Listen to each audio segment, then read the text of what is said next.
समन्ता चक्रवालेषु अत्रा गच्छन्तु देवता सद्धम्मं मुनिराजस्स सुनन्तु सग्गमुक्खदं धम्मश्रवण कालो अयं बदन्ता धम्मश्रवण कालो अयं बदन्ता ධම්මස්සවන කාලෝ අයං බදන්තා නමෝ තස්සේ භගවතු වරහතෝ සම්මා සම්බුද්දස්ස නමෝ තස්සේ භගවතු වරහතෝ සම්මා සම්බුද්දස්සේ නමෝ තස්සේ භගවතු අරහතෝ සම්මා සම්බුද්දස්සේ නාහං භික්ඛවේ අඤ්ඤං ඒක ධම්මංපි සමුනුපස්සාමි යං භාවිතං බහුලීකතං මහතෝ අත්ථාය සංවත්තති යතයිදං භික්ඛවේ චිත්තං चित्तं भिक्खवे आसेवितं भावितं बहुलीकतं महतो अत्थाय संवत्तति श्रद्धावंत पिन्नतुनि तुम लोकाग्र वू भाग्यवत् वू अरिहत् वू सम्यक संबुद्ध दसबलधारी सर्वज्ञ राजोत्तमयන් වහන්සේ විසින් මහත් කරුණාවෙන් දේශනා කොට වදාළ බුද්ධානුශාසනාවක් ඉදිරිපත් කරමින් වෙසක් සතියේ නිමිත්තෙන් මේ ධර්ම දේශනය අපි තාම ධර්ම ගරුත්වයෙන් පවත්වන්නට බලාපොරොත්තු වෙනවා. ධර්ම ශ්‍රවණය නිවනට පිවිසීමේ දොරටුවක්, ධර්ම දේශනාව නිවන් දොරටුවක්, ධර්ම සජ්ජායනාව නිවන් දොරටුවක්, ධර්ම සම්මර්ෂණය නිවන් දොරටුවක්, භාවනාව නිවන් දොරටුවක්. එයින් දැන් මේ වෙසක් සතියේ පුරාම ධර්ම ශ්‍රවණ ධර්ම දේශනාදී නිවන් දොරටු විවර කර ගනිමින් සාර්ථක වෙසක් සතියක් පවත්වන්නට දුනා නේද? අදත් ඒ උතුම් අවස්ථාවකටයි මේ සම්බන්ධ වන්නේ.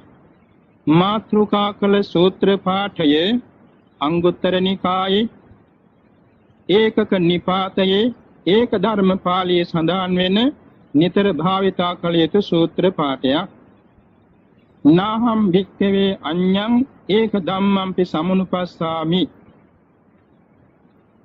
යං එවං භාවිතං බහුලීකතං මහතෝ අත්ථාය සංවත්තති යතේදම් භික්ඛවේ චිත්තං චිත්තං භික්ඛවේ ආසේවිතං භාවිතං බහුලීකතං මහතෝ අත්ථාය සංවත්තති.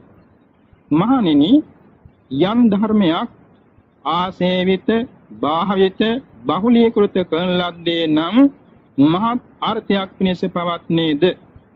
එවැනි චිත්තේ සමාන අන් ධර්මයක් ඇත්තේ නැත. මහණෙනි, චිත්තය ආසේවිත භාවිත බහුලීකృత කරන ලද්දේ නම් මහත් අර්ථයක් පිණිස පවතී. මේ සූත්‍ර පාඨයේ කෙටි තේරුමයි. දැන් අපි සලකා බලමු මේ සූත්‍ර පාඨයේ අභ්‍යන්තරය. සැබවින්ම බුද්ධ ධර්මයේ පරමාර්ථය සිත දියුණු කිරීමනේ. සිත දියුණු කිරීමයි බුද්ධ ශාසනයේ පරමාර්ථය. සිතට මුල් තැන දීලායි තථාගතයන් වහන්සේ ධර්ම දේශනා කළා තියෙන්නේ. මනෝ පුබ්බංගම ධම්මා ආදී බොහෝ තැන්වල සඳහන් වෙනවා. කුසල කුසල සෑම ධර්ම ස්වභාවයකට පුරෝගාමි වන්නේ සිතයි. සිත ප්‍රසන්න සිතින් යුතුව කරන්නේ කියන්නේ සිතන්නේ නම් ඉෂ්ඨ විපාක සැප විපාක ලැබෙන බවත්, සිත අප්‍රසන්නව කරන කියන සිතන දේ දුක්ඛ විපාක දෙන බවත් බොහෝ තැන්වල සඳහන්ව පවතිනවා. දැන් අපි සලකා බලන්නට ඕනේ අපේ සිතෙන් අපට ගන්න මොනතරම් වැඩ කටයුතු තිබෙනවද කියලා. අත්ත වශයෙන් මේ සූත්‍ර පාඨයේ සඳහන් වෙනවා ආසේවිත භාවිත බහුලීකත කියන වචන තුනක්. ආසේවිත කියන්නේ යම්කිසි ධර්මයක් පළමුවෙන් පටන් ගැනීම. භාවිත කියන්නේ නැවත නැවත යෙදීම. බහුලීකත කියන්නේ බහුල වශයෙන් යෙදීම. මේ සිත කියන ධර්මතාව ආසේවිත භාවිත බහුලීකත වශයෙන් පුරුදු කර ගන්නා ලද්දේ නම් මහත් වූ අර්ථය කියන්නේ ස්වල්පාර්ථයක් නෙමෙයි, මහත් වූ අර්ථයක්, මහත් වූ ප්‍රයෝජනයක්, මහත් වූ ආනිසංසයක් ලද හැකි බවයි. අපි සලකා බලමු සිත කියන එක අරූපී ධර්මයක් නේ. සිත කියන එක ඇහැට පේන දෙයක් නෙමෙයි. සිත දැනගත හැකි වන්නේ සිතින් ගන්න අරමුණු අනුවයි. කෙනෙක් සන්තෝෂයෙන් ඉඳමු. සන්තෝෂයෙන් ඉන්නකොට මුහුණ ලස්සනයිනේ. සිනාමුසු මුහුණක් දකින්න ලැබෙනවනේ. දුක්මුසු මුහුණක් ඒ වෙලාවේ නැහැනේ. එතකොට ඔහුගේ ඉරියව් පැවැත්ම සකස් වුණේ සිත නිසා. අන්න සිත තේරුම් ගත්තේ කාර්මුණක්. සිත කනගාටුවෙන් තියෙන වෙලාවේ මුහුණ අවලස්සනයිනේ. කනගාටුදායක මුහුණක් නේ පේන්නේ. එතකොට අපි අරමුණින් දැනගන්නවා මෙන්න සිත කනගාටු සහිත සිතක් බව. ඔය වාගේ අපට ලැබෙන අරමුණු තුලින් තමයි සිත මැනගන්නට පුළුවන් වන්නේ.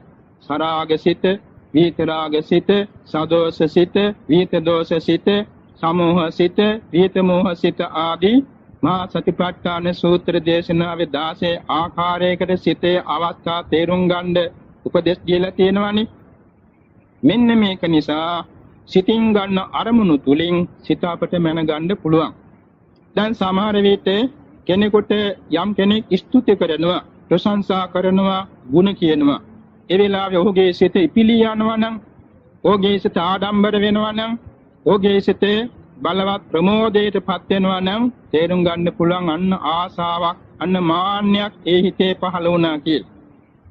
යම් කිසි විදියකින් ස්තුති කරන වෙලාවේ සැලෙන්නේ නැතුව, කම්පණේ වන්නේ නැතුව, උදන් වන්නේ නැතුව, අත්කොල සංගාන්නේ නැතුව, සාන්තව, තන්පත්ව, ඒට සවන් දීගෙන ඉන්න තරම් සමත් නම් අකම්පිතව අන්නේ තනත්තාගේ සිත බොහොම සංසුන් සිතක් බව තේරුම් ගන්න පුළුවන්.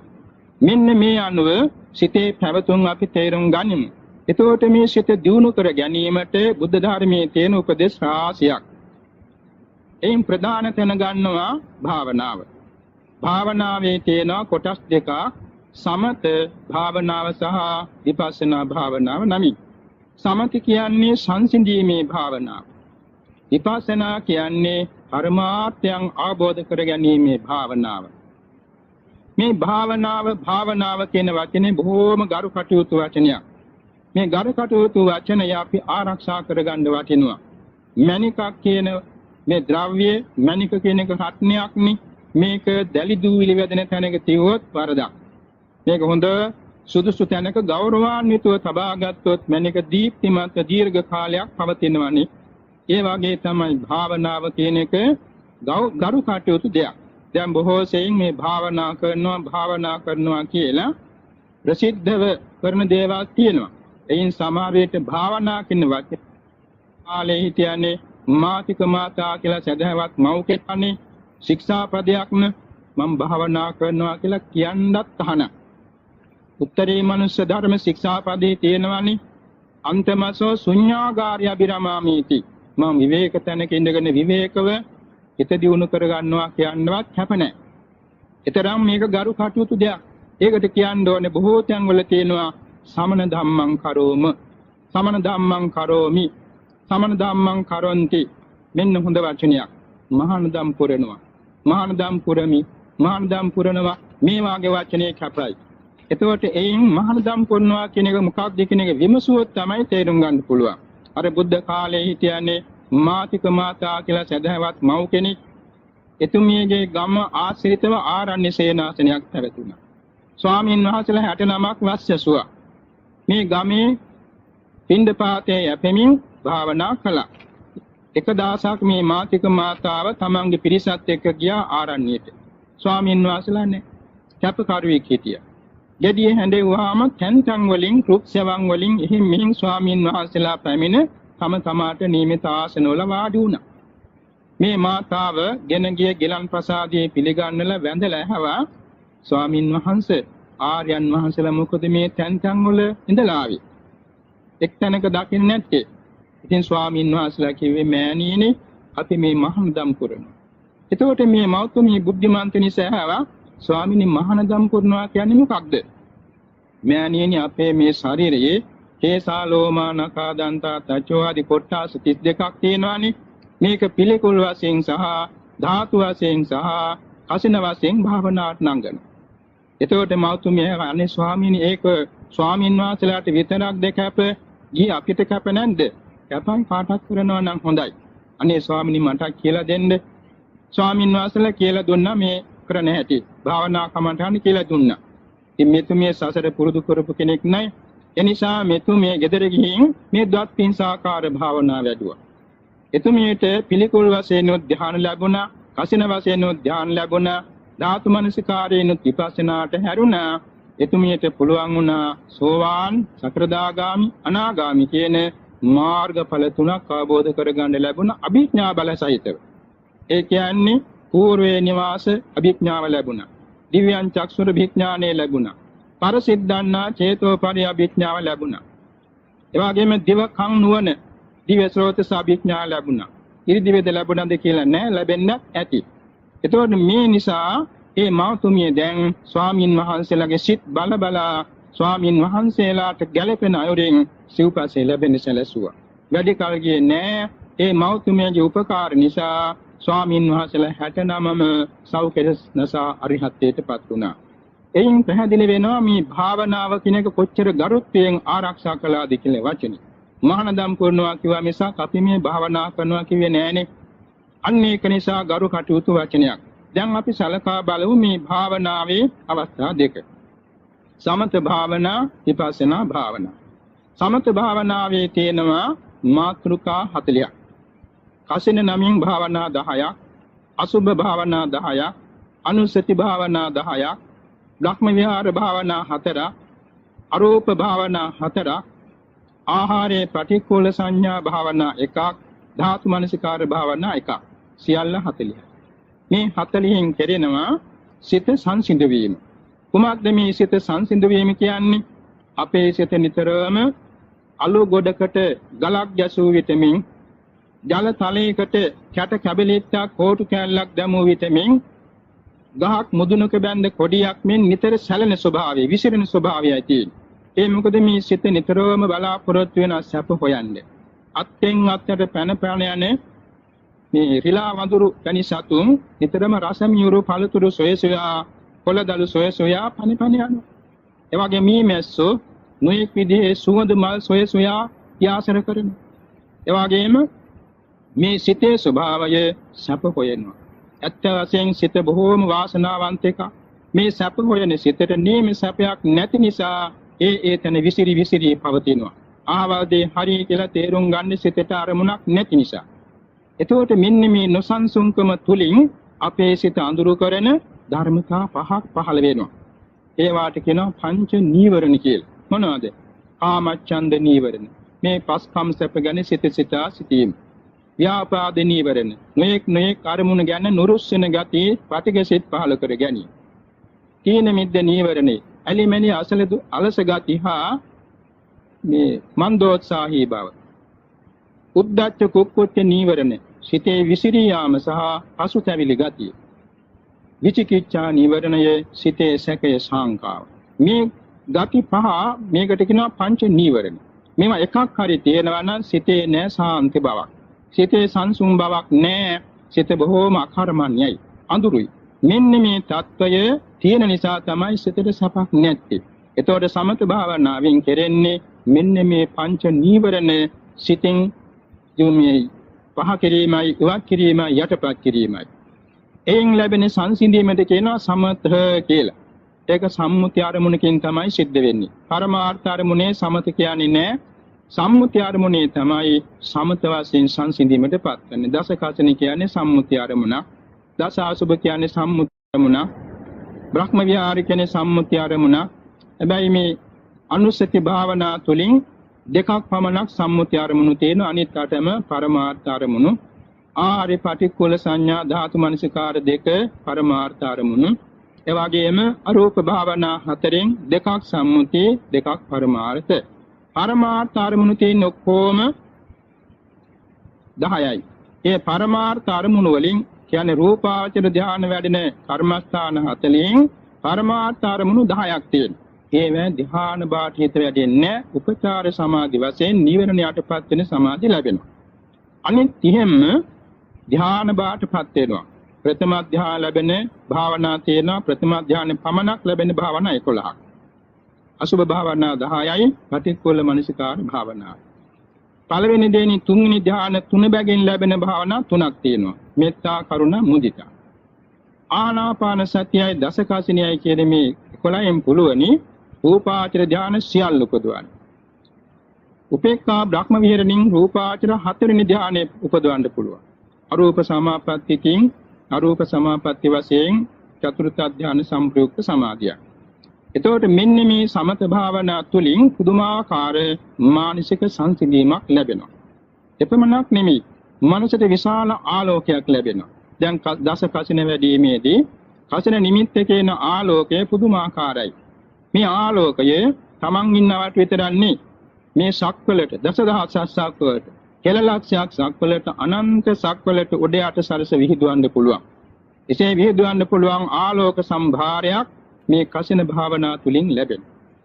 ඒ වගේම ආනාපාන සතියෙන් ආලෝකයක් ලැබෙනවා. ඒක තමයි අවට පමණයි, ඈතට විහිදවීමක් නැහැ. හැබැයි ලෝතුරා බුදුරජාණන් වහන්සේට නම් දසදහස් සක්වල අනන්ත සක්වලට ඒ ප්‍රතිභාග නිමිත්ත ආලෝකේ පැතුරුන බව සඳහන් වෙනවා.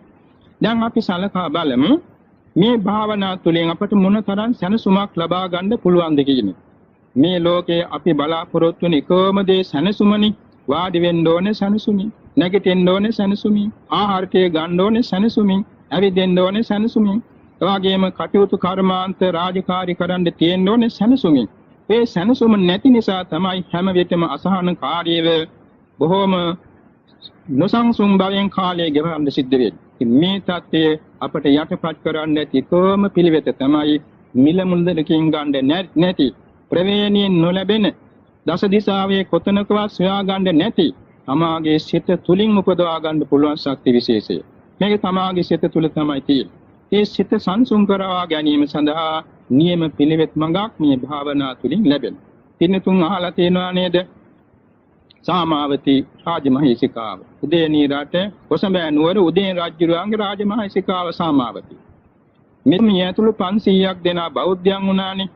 කුජුත්තර උපාසිකාගේ බණ අහලා මේ 500ක් දෙනා කෙරෙහි මහා ගන්ධිය කියන රාජමහේසිකාව, ඒ රජුගේම තුන්වෙනි මහේසිකාව වෛර බැඳගත්තානේ. බුදුරජාන් වහන්සේ කෙරෙහි තියෙන වෛරය නිසා මේ පිරිස කෙරෙහි වෛරය බැඳගත්තා. වෛරය බැඳගෙන පුදුමාකාර උපක්‍රමයකින් රජුගේ හිත සාමාවතී ඇතුළු පිරිස කෙරෙහි බිඳෙවුවානේ. ඒක දිග කතාවක්. ඒ වෙන යන අපි දෙක කතාවක් ගන්නෙ නෑ. ඒ කියන්නේ සාමාවතීගේ මාලිගාවේ තියෙන රජතුමා පරිහරණය කරන වීණාව ඇතුලේ නයි පැටියෙක් හංගලා තියලා ඕකෙන් තමයි රජුරෝ මේ බිසව කෙරේ බිඳෙවි. රජුරුවන් හිත බිඳෙවි. අන්තිමේ රජුරෝ කෝපාවිෂ්ඨ වෙලා රජ මිඳුලේ පේලියට මේ 500 හිටවලා දහසක් බලෙති දුන්නක් අරගෙන විසපෙවූ දීමන්ති තුඩ ඇති ඊතලයකින් විද්දානේ. 500 එකම එක ඊතලෙන් අරන්ටයි විද්දේ. හැබැයි පුදුම දෙයක් වුණා. එන්න භාවනාවෙන් ලබන්න තියෙන චිත්ත ශක්තිය. සාමාවතී තමන්ගේ මිතුරියන් 500ට කිව්වා, සහෝදරී වරුනි, කනගාටු වෙන්න එපා, බය වෙන්න එපා, දුක් වෙන්න එපා, නිහඬ වෙන්න එපා, මෙත් වඩන්න. සාමාවතීට හොඳට පුළුවන් මෛත්‍රී භාවනාව. ඒ 500ට පුළුවන් මෛත්‍රී භාවනාව. සියලු දෙනා එක හිතින් මෛත්‍රිය වැඩුවානේ. මේ මෛත්‍රී බලයෙන් හිතේ ශක්තිය කොච්චර පිහිට වුණාද බලන්න. ඒ වෙලාවේ රජුරවන්ට දුන්න ඇදගත් විතරයි ගස්සන්න බෑ. රජුරවන්ගේ අත්පා සියල්ල දර දඬු වුණා. හරියට සිටියම් රුවක් වාගේ වුණා. මැටි රුවක් වාගේ වුණා. රජුරව භීතයටපත් වෙලා දහඩිය මුගුරු වැගුරුණා. ටික වෙලාවක් සමාපත්තියක් වාගේ මෛත්‍රී ධ්‍යාන වැඩෝ සාමාවතී මෛත්‍රී ධ්‍යානින් අවදි වෙලා මේ රජතුමාට තමන්ම කතා කළා. ඇයි රජුරව දාඩිය දාගෙන ඉන්නව අත්පා හොල්ලන්න බෑ. මේ බිසව කිව්වා මහරජුරවන්ට බය හිතුණාද? එතකොට අය මෙන්න සිහියාවේ කතා කරන්නේ. එහෙමයි මට ලොකු බයක් ඇති වුණානේ. එහෙනම් මහරජුරවනි මගේ පියාණන් වහන්සේ සරණ යන්න. ඔබේ පියාද ජීවතුන් අතර නෑ නේද? ඒ පියා නෙමෙයි. ලෝතුරා බුදු පියාණන් වහන්සේ. මගේ පියාණන් වහන්සේ. උන්වහන්සේගේ ශ්‍රාවක ශිෂ්‍යාවක් මම. එතකොට මේ රජුරෝ දැන් හිත මුරුදු වුණා. අත්පා ලිහිල් වුණා. මේවා පැත්තකට වීස කළා සාමවතගේ පාවැන්දනි. තමන්ගේ බිසෝගේ පාවැන්දා. කිව්වා අනේ දේවයන් වහන්සේ මට නෙමෙයි වඳින්නේ. මගේ පියාණන් වහන්සේට වඳින්නේ. රජුරෝ ඒ වෙලාවේ තමයි ලෝතුරා බුදු පියාණන් වහන්සේ සිහි කළ තුන් සැරයක් නමෝ තස්ස භගවතෝ අරහතෝ සම්මා සම්බුද්දස්ස කියා නමස්කාර කොට තෙරුවන් සරණ ගියා. මේ මොන ආශ්චර්යයක්ද? අර සාමාවතිය ඇතුළු පිරිස හොඳට භාවනාව දියුණු කළ තිබුණා. අන්න සිතා සේවිත භාවිත බහුලීකත වශයෙන් පුරුදු කරගත්ත නිසා මොනතරම් වැඩක් කරගන්න පුළුවන් වුණාද? ඒ කියන්නේ සිත දියුණු කර ගැනීමට මෛත්‍රියෙන් මොනතරම් පිහිටක් ලැබුණාද? අන්තිමේ මේ අදාන්ත රජතුමා සුදාන්ත වුණානේ. එපමණක් නෙමෙයි. ඒ මාගන්ධයේ ක්‍රියාකලාප සියල්ලම නවතින්නත් ඒක හේතු වුණා. රජුරු ඊට පස්සේ අනුන්ගේ කේලම් බාරගත්තේ නැහැ. හැබැයි ඉතින් මේ පිරිසට කර්ම විපාකයක් තිබුණා పూర్වේ. ඒක නිසා රජුරුවන් නැති වෙලාවක උයනට ගිය වෙලාවක මාගන්ධයේ සුළු පියාලවා මේ සාමාත්‍යදලු පිරිස මාලිගා පිටින් වට කළා ඉනිබත් කළා. ඒක තින් කර්මික විපාකයක් හේතු ආනන්තරීය කර්මයක් කරගත්ත මෙලොවම විපාක ලැබුණා. ඔය පින්නතුන් දන්නවා නේද? රජගහනුවර සිටියේ පුණ්‍ය සිටුවරයාගේ දියණිය උත්තරාව. මේ උත්තරාව 10-15ක් විවේකාරගෙන සිටු පුත්‍රයාගෙන් විවේක අරගෙන බුද්ධ ප්‍රමුඛ මහා සංඝයාට මහා දානයක් දුන්නා. ඒ කාලේ කහවණු 15000ක් ගෙවලා සිරිමාව තමයි තමන්ගේ ස්වාමියාට බාර දීලා හිටියේ. මේ සිරිමාව 14 වෙනි දවසේ මතු මහන්තලා විඳගෙන බැලුවා මේ උත්තරාව ඇතුළු පිරිස දැලි වැකුණු ඇඳුම් ඇඳගෙන මේ මුළු තැන්ගේ දම් පිහිනයට දැක්කා. මිතුමේ කීර්ෂාවක් ඇති වුණානේ. දාගනාව ඇවිල්ලා අර දානිය සඳහා කැකෑරෙමින් තිබුණු විශාල තෙල් හට්ටියක මේ ගිනියම් වෙලා තියෙන තෙල් කිනිස්සක් අරගෙන ඉසට වැක්කිරුවානේ. මේ උත්තරාව හොඳට භාවනා දියුණු කරපු උපාසිකාවක්. මේ උත්තරාව සිරිමාමියක කරන්න ලෑස්ති වෙනකොටම මෛත්‍රිය පටන් ගත්තා. මේ හැම වෙලාවෙම කරන්නේ මෛත්‍රිය තමයි. මේ දාන වියන්නේත් මෛත්‍රිය වඩා. ඒ වගේම තමන්ගේ වත් පිළිවෙක් කරන්නේ මෛත්‍රිය වඩා. මේ භාවනාවෙන් හිත දියුණු කරගන්න පුළුවන් වුණාම අතරක් නෑර පුළුවන්කම ලැබෙනවා භාවනා මනසිකාරයෙන් දවස ගෙවන්න. ඒක ඉතා වැදගත් දෙයක්. මේ භාවනාවෙන් හිත දියුණු කරගන්න පුළුවන් වන්නේ මෙහිමයි. අතරක් නෑර ඒ තමන්ගේ චිත්ත පරම්පරාව මෛත්‍රී සිත් පරම්පරාව බාට පමුණවා ගන්න. අන්තිමේදී ඒ උත්තරාව මෛත්‍රිය වඩා ඉන්නකොට ඉස මුදුනට මේ කැකෑරුණු තෙල් කිනිස වැක්කිරුවාම දහසක් වරක් පිසු සීතල තෙලක් ඉසේ වැක්කිරුවාගේ සිහිල්ලලා ගියානේ. පුදුමයි. ඒ කියන්නේ මේ ගිනියම් වෙච්ච තෙල සීතල වුණා. දෙවෙනි එක වක් කරන්න හදනකොට බැරි වුණා 16න් ඇවිල්ලා අල්ලගත්ත සිරිමාව. එතකොට මේ උත්තරාව මෛත්‍රී සිතින් අවදි වෙලා අර තමන්ගේ 16න් වළක්වලා සිරිමාවට සමාව දුන්නා. පහවදා සිරිමාව දානශාලාවට කැඳවලා එතුමියා තින්න දානේ පිළිගන්වන්න සලස්සලා බුදුබණ අස්සවලා සෝවාන් මඟඵල නිවන් අවබෝධ කරවා දෙන්නත් සමත් වුණා. මොනතරම් පුදුමද? භාවනාවෙන් සිතක් දියුණු කරගත්තාම කෙනෙකුට පමණක් නේ තවත් ඈත පිහිට වෙන්න පුළුවන් හැටි. මේ වාගේ එකක් නේ දහසක් දෙය අපට අහන්න ලැබෙනවා. පින්තුන් අහලා තියෙනවා නේද? බුද්ධ කාලේ සුබ්‍රහ්ම කියලා දිව්‍ය රාජයෙක් තවතිසා භවනේ නන්දන වනයේට දහසක් දෙවඟනම් එක්ක ගිහිල්ලා 500ක් දෙවඟනම් මල් නෙලනවා. 500ක් දෙවඟනම් මල් වඩම් ගොතා රජුරවන්ද පලන්දවනවා. ඔය ගායනා ගීතිකා කියමින් ස්තුති කරමින් මහා පුදුම මේ උත්සවයක්. ඔය අතරතේ මේ දිව්‍ය රාජයාට 500ක් දෙනා දකින්නේ. මේ මල් නෙලමින් හිටියේ 500ක් දෙවඟනම් එක්කෙනෙක්වත් නැහැ. දිවසෙන් බැලුවා මෙයාට කොහෙද ගියේ? ඔයවත් ගියා නෙමෙයි. ඒ මොහොතේම 500ම චුත වෙලා අවීචිමා නරකේ ඉපදිලා. අපරාපරිය අකුසල කර්මයක් එළඹ සිට 500ම අවීචී ඉපදිලා. මොනතරම් සාහසික සිද්ධියක්ද භයානක සිද්ධියක්ද? දිව්‍ය ලෝකෙදල කෙලියම අවීචීට ගියා. ඊළඟට බැලුවා Tamanta ඉතිරි 500ටයි. ඉදිරියටම බැලුවාම තා 17කින් ඒ ඇත්තන්ට යන කර්ම විපාකයක්. දැන් දෙපැත්තකින් විශාල මානසික සංතාපයක් ඇති වුණා. ඒ කියන්නේ සිතේ පුදුමාකාර වේදනාවක් ඇති වුණා. දැන් මේක කියා ගන්න කෙනෙක් වෙන නෑ. අර 500ත් එක්කම ආව ලෝතුරා බුදු පියාණන් වහන්සේ ළඟ. ඇවිල්ලා ප්‍රශ්න ගාථාවක් කිව්වා. ස්වාමීනි, සිද්ධ වෙච්ච දේවල් ගැනයි, සිද්ධ වෙන්න තියෙන දේ ගැනයි අපේ සිතේ තැතිගෙන තියෙනවා. උත්‍රාසයටපත් වී තියෙනවා. ඒ වගේම කම්පණයටපත් වී තියෙනවා. අනේ ස්වාමීනි මේ තැති ගැනීම උත්‍රාසයටපත් වීම කම්පණය සංසිඳවා ගන්න යම් පිළිවෙතක් ඇතොත් අපට අවසර ලැබේවා කියලා ගාථාවකින් කිව්වා. නිච්ඡං උත්‍රාස්තමිදං චිත්තං නිච්ඡං උද්විග්ගමිදං මනෝ අනුප්පන්නේසු චිත් කම්මේසු අතෝ උප්පතිතේසු චේ සචේ අත්ති අනුත්‍රස්තං සම්මි අක්ඛාහි කුච්චිතු. මේ සිද්ධ වෙච්ච දේ ගැනත් සිද්ධ වෙන්න තියෙන දේ ගැනත් අපේ සිත නිතරම උත්‍රාස්ත වෙලා තියෙනවා. උද්විග්ග වෙලා තියෙනවා. බියටපත් වෙලා තියෙනවා. අනේ මේ තැතිගන්නේ නැති තැනක් තේනවා නම් පිළිවෙතක් තේනවා නම් අපට අවශ්‍ය ලැබේ. ඒ වෙලාවේ සරුවක්ඥන් වහන්සේ දේශනා කළ බොහෝම වටිනා භාවනා ප්‍රතිසංයුක්ත ගාථාවක්. නාඤ්ඤත්‍ර බොජ්ජංගා තපසා නාඤ්ඤත්ඉන්ද්‍රිය සංවරා නාඤ්ඤත්‍ර සබ්බ නිස්සංගා සොත්තිං පස්සාමි පාණිනං. දිව්‍ය රාජේනි නාඤ්ඤත්‍ර බොජ්ජංගා බොජ්ජංගාත නොවැඩුවොත් නාඤ්ඤත්ඉන්ද්‍රිය සංවරා ඉන්ද්‍රිය සංවරේ නොවැඩුවොත් තපසා නාඤ්ඤත්‍ර සීලවන්ත භාවයේ නොවැඩුවොත් නාඤ්ඤත්‍ර සබ්බ නිස්සංගා සියල්ල කෙරේ බැඳුම් අත් නොහැරියොත් සොත්තිම් පස්සාමි පාණිනං සත්‍යයන් සපක් නොදකින්නෙමි. බොජ්ජංග නොවැඩුවොත් සීලවන්ත භාවයේ නොවැඩුවොත් ඉන්ද්‍රිය සංවරයේ නොවැඩුවොත් සියල්ල කෙරේ ආසාවක් නොහැරියොත් සනසිල්ලක් නැහැ. සනසිල්ලක් ලබන්නට නම් කැට ගැනීමක් නැතුව ඉන්න නම් බොජ්ජංග වඩන්න, සීලවන්ත වෙන්න, ඉන්ද්‍රිය සංවරය වඩන්න, සියල්ල කෙරේ බැඳීමක් හරින්න. මේ ධර්මතා හතරක්, ගුණ ධර්මතා හතරක් පහදා දෙමින් ගාථාව දෙසුවා පමණයි මේ 500ක් දෙනා සහිත සුබ්‍රහ්මර දිව්‍ය රාජයා පුරාකෘත කුසලානුභාවයේ මතුවීමෙන් සෝවාන් මඟඵල නිවන් අවබෝධ කරගත්තා. අන්න භාවනාවක් සුළු මොහොතකදී එතුමාට වැඩි චේති.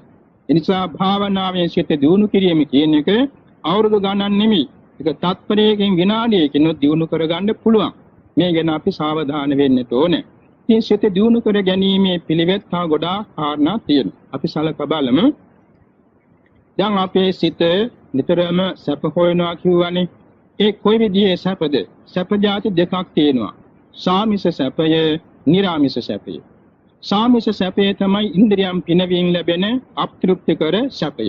හරියට පිපාසයට ලුණු දිය පානය කරන්න වගේ නොසන්සිඳෙන සැප, මේ ආසාව තමයි සාමිස සැපය. ඒ කියන්නේ පස්කම් සැපය. නිරාමිස සැපය නම් කුසල ධර්මයන් සම්බන්ධ දන් දෙමින්, සිල් රකිමින්, භාවනා කරමින්, මානසික පිරිසුදු බව ලැබමින් ඇති කරගන්න සැපයට කියනවා නිරාමිස සැපය. තෘෂ්ණා දෘෂ්ටියෙන් මිශ්‍ර නොවන සැපයයි නිරාමිස සැපය. සාමිස කියන්නේ තෘෂ්ණා දෘෂ්ටි දෙකට අරමුණු වෙනවා.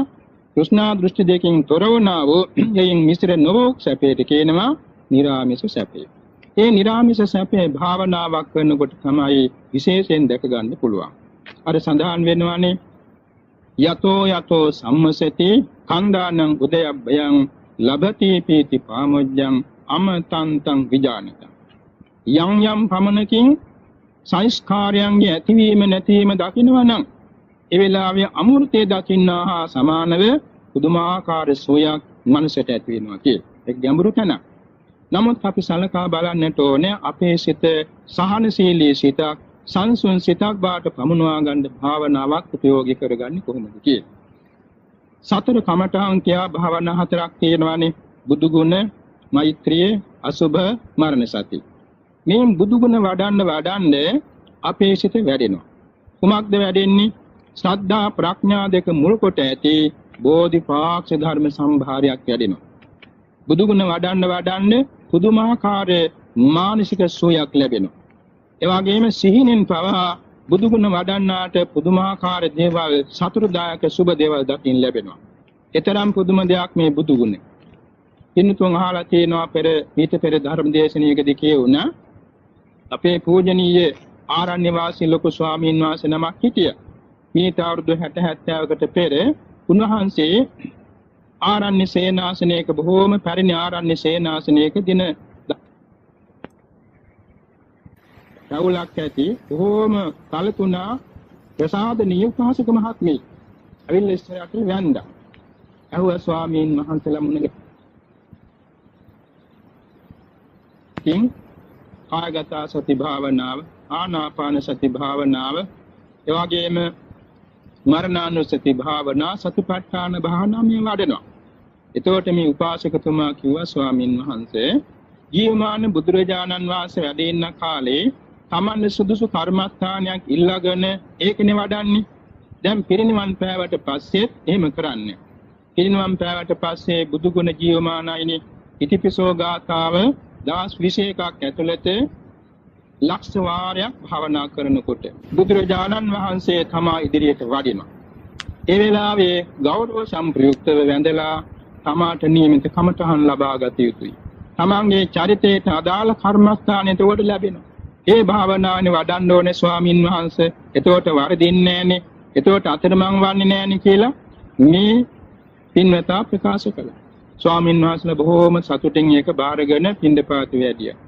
උපාසකතුමා ආරණ්‍යයට ඇතුළු වෙන හැටියට ගියා. ගමට ගිහින් ස්වාමින් වහන්සේලා පින්දපාත ලබාගෙන දායක පින්නතුන්ගෙන් ඇසුවා මේ උපාසක මහත්මිය කාරණයට ගියයි කවුද මෙන්න මෙහිමයි හැදරුව. ඒ ගම් වාසීන් කෝ ඒ වගේ කෙනෙක් මේ පලාතක වඩන්නේ. ආපසු ආරණ්‍යයට වැඩියාම ඒත් නෑ. කවුරුත් නෑ. මේ කවුද? සැබවින්ම ආර්ය දේවතා කෙනෙක්. සිල්වත් උත්තමයන් වහන්සේලාට පිහිට වෙනවානේ, මඟ පාදා දෙනවානේ.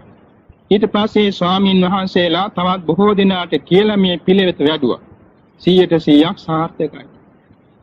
බුදුගුණ 21 දවසක් ඇතුළත වඩනකොට 75000 පමණ පිරෙනකොට මෙන්න ජීවමාන බුදුරජාණන් වහන්සේ මැවි පේනවා Tamand. හැබැයි 5 දිනකට පමණ පැනිරි කියනවා මට කිව්වා එක්කෙනෙකුටවත් බැරුණා කමටහන් ගන්න. හේතුව මේකයි. අර දර්ශනීය බුද්ධ රූපේ පේනකොට උතුරාන ප්‍රසාද නිසා සාදුකාර දෙවෙනවා. පෙරලි වඳිනවා. ඒතකොට අතුරුදහන් වෙනවා. ඒක මනා සිහියෙන් මනා නුවණින් සමාධියෙන් නොබින්ද හිතින් ඕනේ ලබා ගන්න. ඉතින් මේින්ද පැහැදිලි වෙනවා මේ බුදුගුණ භාවනා කරන කොටත් පුදුමාකාර ප්‍රතිඵල ලැබෙන හැටි. අද වුණත් ඕනෑම භාවනා කරන කෙනෙකු බියකට, තැති ගැනීමකට, එවාගෙම නිරාස්වාද භවකටපත් වුණා නම් කරන්නේ තියෙන බුදුගුණ.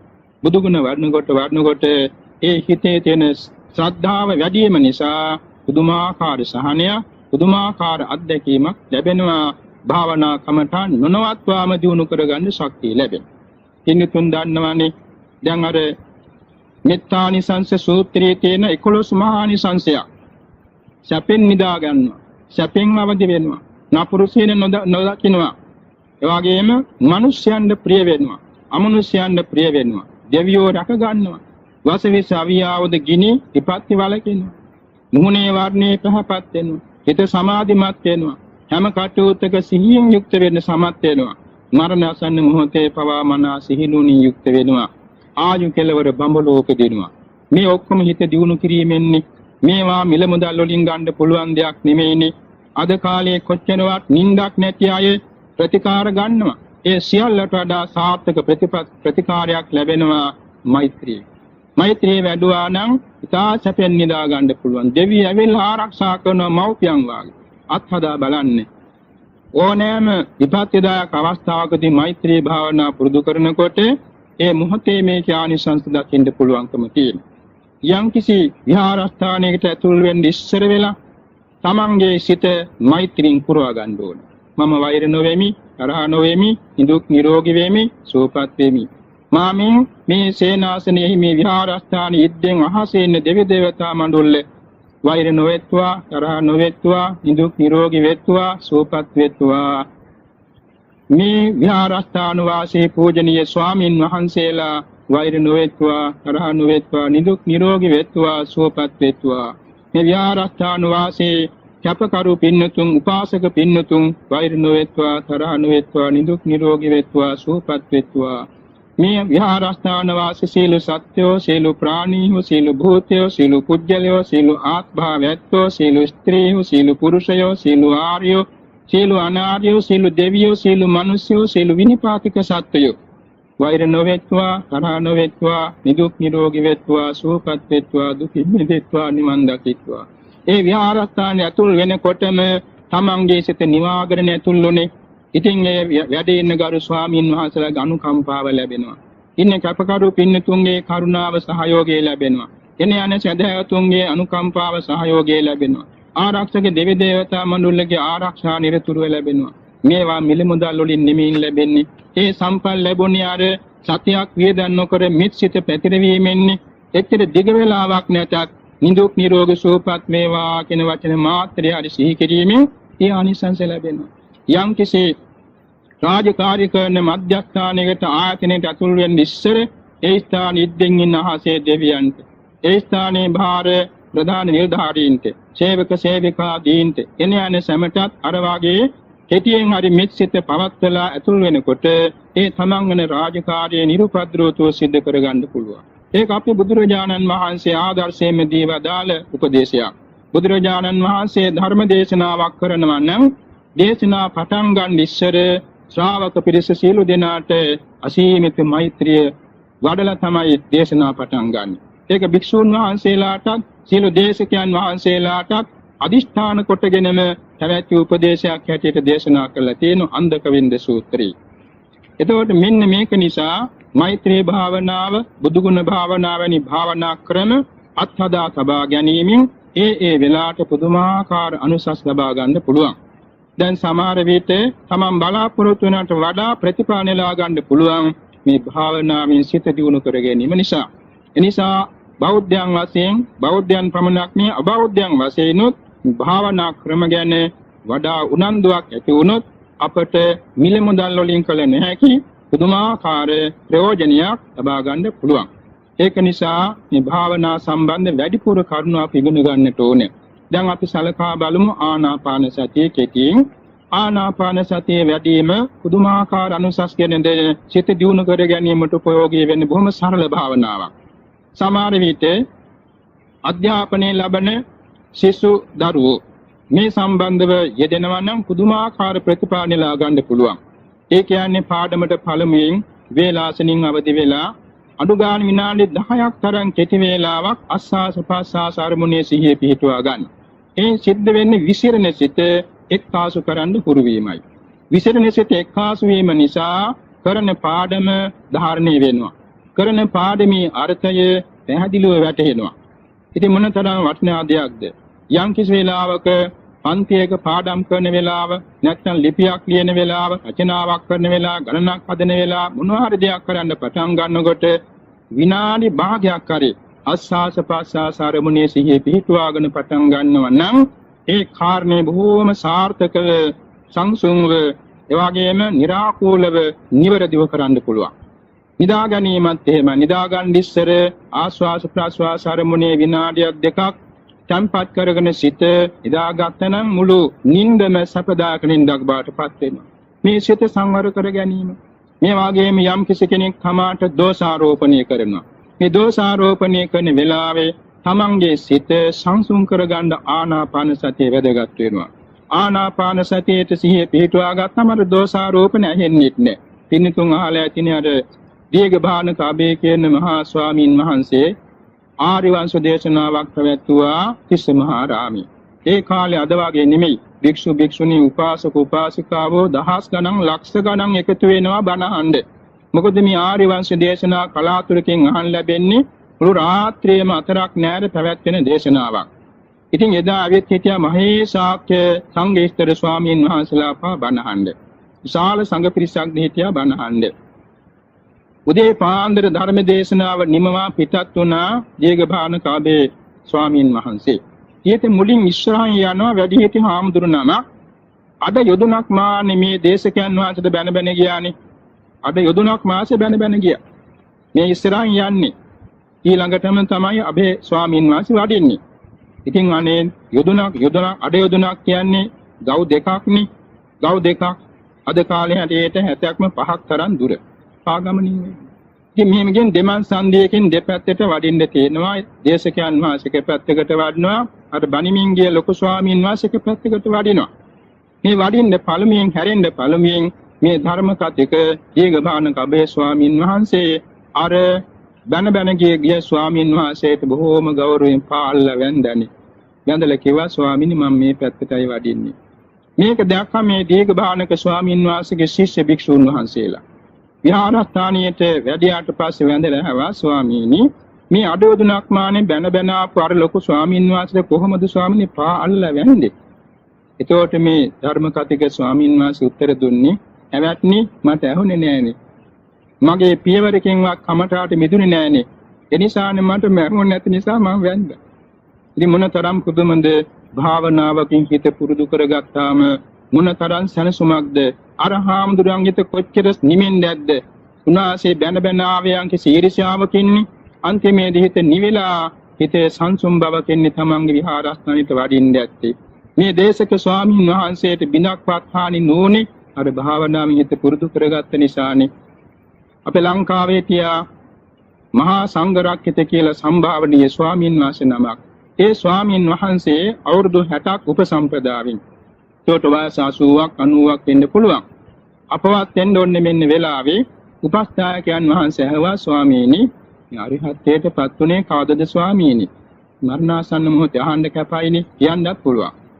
ඉතින් මේ ගරු ස්වාමීන් වහන්සේ කිව්ව "ඇවැත්නි මං රහත් වුණේ නැහැ. මගේ බලාපොරොත්තුව මෛත්‍රී බුද්ධ ශාසනය රහත් වෙන්නයි පැවිදි වෙලා." අනේ ස්වාමීන් වහන්සේ රහත් කියලා මුළු ලංකාව ප්‍රසිද්ධයි. දැන් ඔන්න අවසාන ගෞරව දක්වන්න 12 යොදුනක් මානේ සෙනඟ රැස් වෙලා. ඉතින් ඒසා විශාල පිරිසකට ඔබ වහන්සේ පෘතුජනව අපවත් වුණා කියලා දැනගත්තොත් විපිලිසරයක් එනවනේ.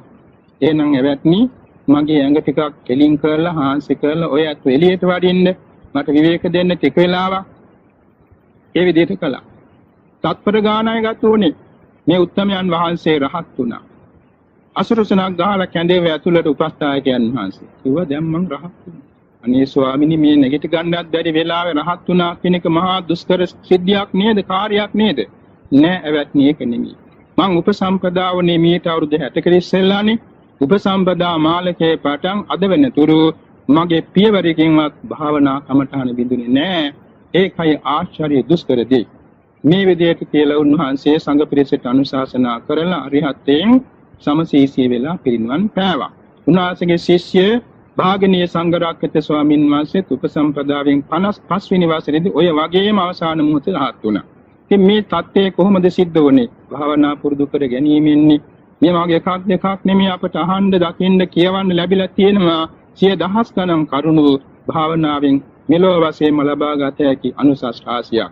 ඒ නිසා අපි ගෞරවයෙන් ආරාධනා කරන ගිහි පැවිදි සෑම සත්පුරුෂතුමන්ට භාවනාවෙන් නියම ඵල නෙලා ගන්නට ඕනේ. වෙනත් බාහිර වැඩ කොතෙකුත් අපට තියෙනවා. ඒ හැම කටයුත්තක්ම භාවනාවෙන් කරන්න පුරුදු වුණා නම් අපට කොයි වෙලාවකවත් හිස්සුණා කියලා ආපසු කනගාටු වෙන්න පසුතැවෙන දෙයක් නෑ. බුද්ධ දේශනාවේ තියෙන්නේ හැම කටයුත්තකදීම යෝනිසෝ මනසිකාරයට අනුරූපව භාවනාවක් හිතේ පුරුදු කර ගැනීමයි. ඉන්නතුන් අහලා තියෙනවා නේද අර ගිරාපැටවෙක් භාවනා කළා ජයක් ගත්ත හැටි. ඒ කියන්නේ බුද්ධ කාලේ කම්මාස ධම්ම කියන නියංගම් ප්‍රදේශ කුරුරට, දඹදිවුතලේ කුරුරට, අද කාලේ දිල්ලිය ප්‍රදේශය එක්තරා මෙහෙණින් වහන්සේලාගේ ආශ්‍රමයක නළුවෙකුගේ ගිරාපැටවෙක් අමතක වෙලා ගියානේ. මේ ගිරාපැටවාට මිනිස් බසින් කතා කරන්න පුරුදු වී තිබුණා. මෙහෙණින් වහන්සේලා මේ ගිරාපැටව හදාගත්තා. නමක් තිබ්බ බුද්ධ රක්කිත. ඉතින් මේ බුද්ධ රක්කිතට සංඝ ඉස්තරයන් වහන්සේ කිව්වේ බුද්ධ රක්කිත අප ළඟ ආශ්‍රයනකොට පැවිද්දන් ළඟ ආශ්‍රයනකොට නිකන් ඉන්න එපා දරුව භාවනාවක් කරන්න ඕනේ. ඔබට ගැඹුරු භාවනාවක් කරන්න බැහැනේ. මේ තමන්ගේ ශරීරය ඇටසැකිල්ලක් කියලා හිතන්නේ. ඇටසැකිල්ලක් බව හිතාගෙන අට්ටි කියමින් ඉන්න. මේකයි උපදේශය. ඉතින් මේ වෙලාවේ මේ ගිරාපැටවා මේක පාඩම් කරගෙන අත්තක් උඩට ගියත්, තොරණක් උඩට ගියත්, වහලයක් උඩට ගියත් හැම වෙලාවෙම අට්ටි කියමින් ඉන්නවා. අන්න දැන් හිත ඒ තැනත්තගේ සතාගේ හිත අට්ටි කියන සංඥාවෙන් පුරුදු වුණා. එක දවසක් උදේ ඉර අවවතපමින් තොරණක් ආගේ ඉන්නකොට සකුණාගේ කියන උකුස්සෙක් ඇවිල්ලා මේ ගිරාපැටවා දැහැගත්තා. මේක සාමාන්‍යයෙන් වහන්සේලා දැකලා අත්පොළ සංගාලා මේ උකුස්සා බිය ගන්නවලා ගිරාපැටවා මුදවා ගත්තා. මුදවාගෙන සාතු කරලා ඇසුවා බුද්ධ රක්කිත මේ උකුස්සා දැහැගෙන යනකොට මොකද දරු හිතුනේ? ආර්යවෙනි මට හිතුණා ඇටසැකිල්ලක් විසින් ඇටසැකිල්ලක් දැහැගෙන යනවා කොතන කාර්යමේ ඇටසැකිල්ල විසිරෙනවා. සාදු සාදු බුද්ධ රක්කිතය මේ ජීවිතේ මගපල නිවන් ලැබුණත් මතු අනාගතේ නිවන් දකින්න මේකම ඇති මේකම භාවනා කරන්න. මේ කුමක්ද? අර ගිරාපැටවට බයක් නැති නූනේ. අර හිත භාවනාවෙන් පුරුදු කරගත්ත නිසානේ. මේ ළඟදී අපේ භාවනා නියෝගයේ සදහවත් මහත්මියක් අත්දැකීමක් කිව්වා. මේ අප්‍රේල් මාසේ අකුණු පුපුරනවානේ. එතුමා භාවනායේදී ඉන්නකොට එකපාරට ගිනි බෝලයක් අරමුණු වුණාලු. ගිනි බෝලයක් අරමුණු වුණා ඊතර භාවනාවට. එතුමා භාවනාවෙන් ඉන්නවා සමාපත්තියෙන් වගේ. ස්වල්ප වේලාවකින් නැගිට්ටා. නැගිටලා බලනකොට ගෙදරට අකුණක් පුපුරලා ගෙදර වහල කැඩිලා. එතුමාට කිසියම් ගාණක් නෑ අනෙක් ගෙදර කවුරුත් කම්පණියටපත් වෙලා. එතුමා දන්නේත් නෑ මේ කුමක්ද හිතේ අකම්පිත බවක් ඇති වුණේ භාවනාවෙන් දියුණු වෙච්ච නිසානේ. මේවා කවුද ගෙන දෙන්නේ? භාවනාවෙන් හිත පුරුදු කිරීමේ ආනිසංස වශයෙන්ුයි. එනිසා භාවනාව කියන එක තාවුතුම් සම්පත්තියක් පිළිවෙතක්. මේ පිළිවෙත අපි අනුගමනය කරමු. ඒ පිළිවෙත අනුගමනය කරන අතරතේ තවදුරට නිවැරදිව කමඨහන් දෙන කල්යාණ මිත්‍රයන් ආශ්‍රය කරමු. ඊට සුදුසු භාවනා කමඨහන් ගැන සාකච්ඡා කළ අවබෝධයක් ලබා ගනිමු. එසේ අවබෝධය ලබා ගනිමින් මේ භාවනා මානසිකාරයේ දිනපතාම අවදි වූ තැන පටන් නිින්දට යනතුරු අතරක් නෑර පුරුදු කර ගනිමු. උදේ අවදි වෙනකොටම අදිෂ්ඨාන කරගන්න පුළුවන් මම අද බුදුගුණ භාවනාවෙන් කාලය ගෙවන්නේ. මම අද මෛත්‍රී භාවනාවෙන්, මම අද කරුණා භාවනාවෙන්, මම අද මුදිතා භාවනාවෙන්, මම අද උපේක්ඛා භාවනාවෙන්, මම අද පිළිකුල් භාවනාවෙන්, මම කරණීයමෙත්ත සූත්‍ර භාවනාවෙන්, මම අද මරණානුසති භාවනාවෙන්, මම අද අනිත්‍ය සංඥා භාවනාවෙන් තමන් අදිෂ්ඨාන කරගන්නවා. අදිෂ්ඨාන කරගෙන යන්නේ හැම විටම යටත් පිරිසෙන් ශරීර ප්‍රතිජාග්ගන කටයුතු පවා භාවනා කරන්න අපි පුරුදු වෙමු. එසේ පුරුදු වෙනකොට පුදුමාකාර මානසික වින්දනයක් ලබන්න දිනපතා පුළුවන් වෙනවා. අකම්පිතියයක් ඇති වෙනවා. තරහ යන අරමුණේ තරහ නොවී යනවා. බිය වෙන අරමුණේ බියක් ඇති ගැනීමක් නැතුව සහනයක් ලැබෙනවා.